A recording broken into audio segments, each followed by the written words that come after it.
Cute kid, huh? Believe it or not, that was me when I was 9 years old. See, I love to do two things at that age. I love to play basketball, and I love to surf the internet.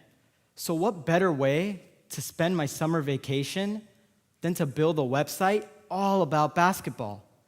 And that's exactly what I did. Unfortunately, I only had 3 visitors: my mom, my dad, and me. But it was okay. It was going to be a big year. I was starting 3rd grade. I had to learn to swim and memorize the multiplication tables. And worst of all, my bedtime was 9 o'clock. So I didn't have enough time for my dream, so I took it and I pushed it aside. Age 13, I was growing up. I had turned into an online gaming machine. You could find me anytime up with my friends playing online games. One day, I had an idea of my own. I told my friends about my video game idea, and they all loved it. I went to my room, I grabbed my piggy bank, I dumped it out, and I found $48.22.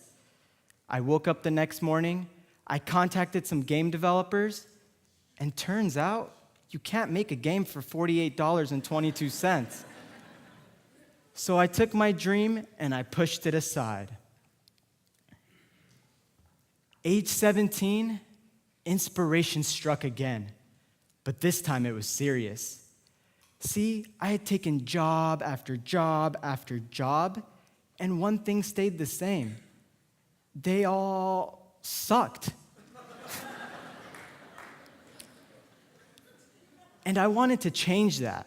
So I decided to start my own web design company. And just like any new business, you need customers to stay in business. So I spent the first few weeks emailing potential customers, calling them, and putting up ads online. Finally, after a few long weeks, I got a call from a guy named Ken. I'll never forget Ken. He called me excitedly and said, "I want you to build my website. Come to my office next week. Let's meet." Yes, this was the moment that I'd been waiting for this whole time. I ran downstairs, told my parents, and while they were excited, they were a bit worried. They wanted me to make sure that Ken was the legitimate businessman that he said he was. So I spent a few hours doing some research on his background and his business, and thankfully, he was the real deal. So the big day came. I opened the door to the office, and I saw a sea of faces turn towards me. I started feeling anxious. And then a gentleman walked over. Oh, it was Ken.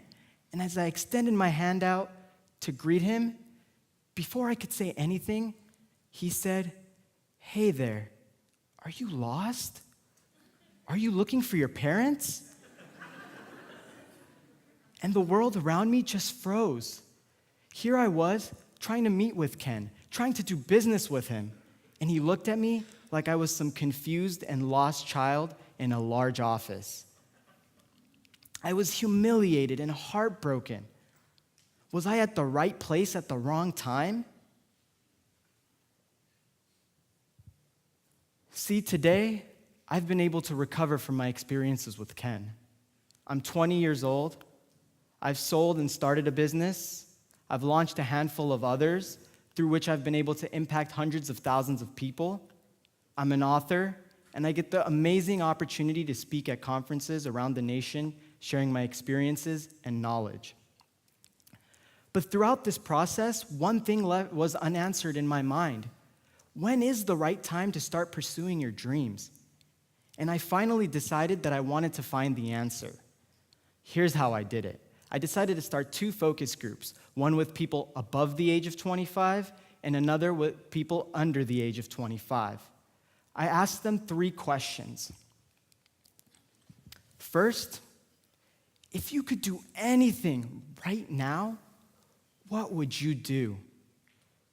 The people above the age of 25 gave me all kinds of answers. Some, just like me, wanted to start businesses, while others wanted to retire their families and travel the world. So I had to know, are you doing it right now? Everyone above the age of 25 unanimously said no. So I asked, why not? They broke it down for me into 3 categories. The first reason why they said they weren't chasing their dreams was because they had no time. With their jobs, families, and existing responsibilities, it left no time for their dreams. The second reason people said was that they had no money. Chasing their dreams would put a financial burden on them, and they just couldn't afford it. And third, they said that they felt too old to chase their dreams. They felt like their lives had already been defined, and that they didn't want to take the risk of trying something new. So then I went and I asked the same 3 questions to people under the age of 25. I asked them first, if you could do anything right now, what would you do? Some, just like those above the age of 25, wanted to travel the world, while others wanted to pursue acting careers and write stories for kids. So I asked them, are you doing this right now? And everyone unanimously said, no. So I had to know, why not? And they too gave me 3 different responses.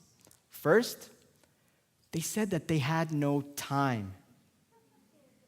They said that with school, after-school activities, and homework, it left no time for their dreams. Second, they said that they had no money. They said that they had nothing saved up and their parents wouldn't pay for it. And third, they said that they were too young. So people above the age of 25 said that they were too old, and people under the age of 25 said that they were too young. When is the right time to start? Is the magic number only 25?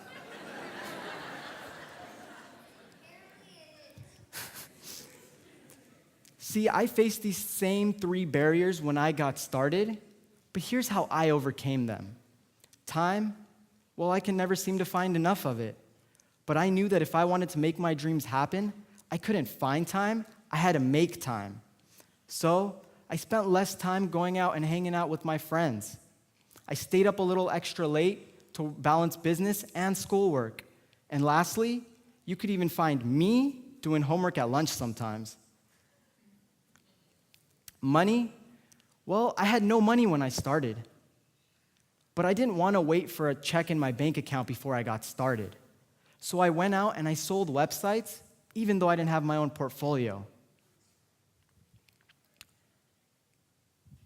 Do you guys remember Ken? See, he broke my heart and left me humiliated, to the point where I almost quit. But then one day, I had an epiphany. I was looking at the mirror, and what I thought was my biggest liability was actually my greatest asset. Yes, I was young, and yes, I still am. But the biggest difference was that I grew up with social media and technology, whereas my competitors, they were older. They had to learn it. And this is exactly what I told my clients, and they loved it. So with your dreams in mind, I ask of you 3 questions. If you could do anything right now, what would you do? Are you doing it? Why not? Thank you.